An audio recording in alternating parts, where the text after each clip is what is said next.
আজ শনিবার 10 মে 2025 তারিখে উপদেষ্টা পরিষদের এক বিশেষ সভা অনুষ্ঠিত হয়। সভায় আন্তর্জাতিক অপরাধ ট্রাইব্যুনাল আইনের সংশোধনী অনুমোদিত হয়েছে। সংশোধনী অনুযায়ী আন্তর্জাতিক অপরাধ ট্রাইব্যুনাল কোনো রাজনৈতিক দল, তার অঙ্গ সংগঠন বা সমর্থক গোষ্ঠীকে শাস্তি দিতে পারবে।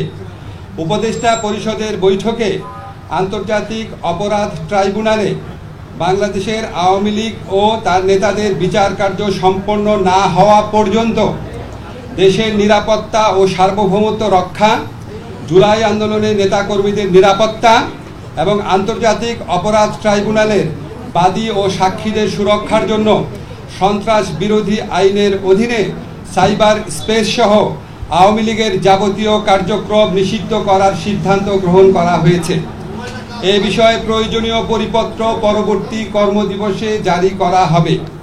এর পাশাপাশি আজকের উপদেষ্টা পরিষদের বৈঠকে জুলাই ঘোষণাপত্র আগামী 30 কার্যদিবসের মধ্যে চূড়ান্ত করে প্রকাশ করার সিদ্ধান্ত গৃহীত হয়েছে। ধন্যবাদ।